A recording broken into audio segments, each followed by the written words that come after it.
Hey, what's up guys? Welcome to Lara Tips. In today's video, I'll be showing you 5 VS Code extensions that might be very useful for you in your day-to-day programming. So without any further ado, let's get started. The first one is better comments. I have disabled them and now I'll enable them one by one and I'll show you. So let me enable this extension and now you can see here guys is already working here. So with this better comments, so let me also show you here like this. So it is this one, better comments. Now with this we can just write comments like this. So this will work in any language that supports this multi-line comments. Now you can see here guys, whenever we write a multi-line comment, in the first line it is normal text, there is nothing in front of it. So here in front of the normal we are writing asterisk and now it is changed into a different color. Similarly, when we write this exclamation mark, then it turns into red, and whenever we write question mark, then it will turn into blue, and then if we write a to do here, then it will turn into this color. Now we can also modify all these colors and we can add our own. So guys, if you go here in the settings, just hit control comma or command comma and it will open this settings. Now inside here extension, just go to this better comments. And now here guys, if you see here this one tags which are used to color the comments, and changes require a restart of VS Code to take effect. So after changing this we need to restart the VS Code so that it will be visible. So if we go here guys, now you can see here guys, this thing is added here. So this settings is just the JSON representation of this settings. Okay, so now here if we go here, whenever we click on that, this one edit in settings.json, it will open up this, and now here we can change. So here you can see here guys, the name is here, exclamation, question mark over here, yeah, and that we can see here. And we can add a new one or change the color for this existing. Okay, so let's see for this one. Okay, so for the exclamation mark, let us change this red color into black. So here we'll say black color. Now if we come here, then it will not be visible instantly. Now let me reload VS Code, then it will be visible. So I'll hit Ctrl Shift P and reload window. Then I'll hit enter. Now it is reloading VS Code. Just give a couple of seconds. Now we can see here guys, this color has been changed to black. Before it was red color and now it is black. So all this happened because we changed it from here. So it is more customizable. Also we can give underline or strike through or give it a background color, bold or italic. We can change all these options, so you can make it like it's your own. Now let's move to next extension, which is HTML int tag labels. So let me just enable it.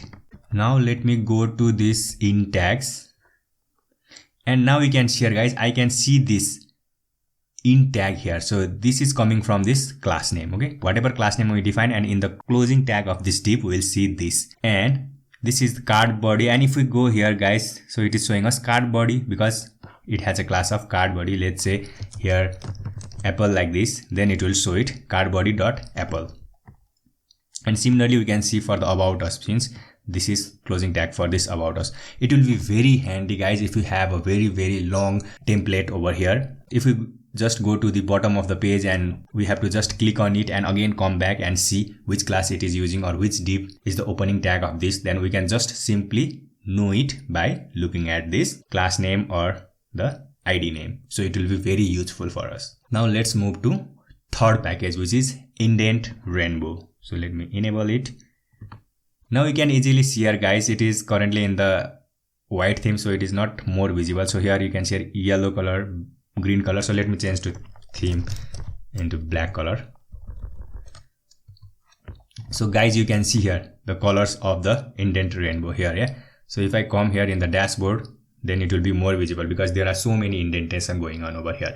Now it will be very easy. So we are in this div, yeah. So it has a purple color and we can easily go at the bottom and see where it is ending. This indent rainbow will help us to find which HTML tags are interconnected with each other or which is related to each other. Now let's move to fourth, which is auto close tag. I'll just search from here and I'll show you. And this is this one guys, auto close tag by JUNHAN. So it is this one. I have already installed it. So after installing this extension, whenever we open a tag and just hit the closing bracket, then it will automatically close the tag. So let me just show you an example over here. So let's say, okay, here I am writing here section like this, and if I hit the angle bracket like this, then you can see here guys, this section is automatically added. So if you didn't add this, then it will not add.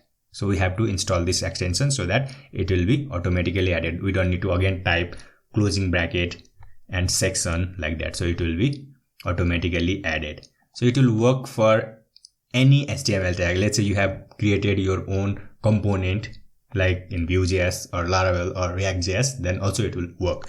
So let's say here x-apple like this, and if I just enter the angle bracket like this, then you can see guys, it is automatically closing using the same tag name. So it works for any HTML tags. Now finally to the fifth extension, and I think guys it will be very useful for you guys. It is not just for the development but for the grammar. Okay guys, now if I go here in the dashboard controller here, okay, and also let me show you the extension name, which is code spell checker, and it is this one guys, Street Side Software, and you can install it. I have already installed it, so I'll just show you. So here in the dashboard controller, let's say we are defining a variable name here, apple equals to foo like this, but let's say we just wrote apples like this. Now you can see here guys, it is automatically giving us this underline, which is saying that this is incorrect. So you can see here guys, this apples unknown word, but let's say for example this word is a known word to you and it is correct, then you can just click on this quick fix and add apples to the user directory, and if you hit this, then this underline will be gone and it will be added to your dictionary, and whenever you write apples or that word, whatever you think that is correct, then it will not show any underline. Also let us go to the settings and let us go to the code spell checker over here, and now you can see here guys, it has a support for a lot of languages. You can see here guys, a lot of languages, and if any language is not present here, then just click on add item and write the name of the language and it will be enabled for that language. And also guys, I'll show you one thing here. So here are the list of folders where it will not check any spelling. So let's say for example, for a file or a folder or any files inside that folder, you don't want this code spell checker to work, then you can just simply add an item over here and just hit OK, and it will not check in that folder. So that's it guys. I hope you enjoyed this video, and this video was mostly about HTML extensions, and in my coming videos I'll be also making the extensions that will be useful for CSS as well as JavaScript and PHP and so on. So if you are enjoying this kind of videos, then just give it a thumbs up and I'll see you in the next one. Thank you for watching. Have a great day. Bye.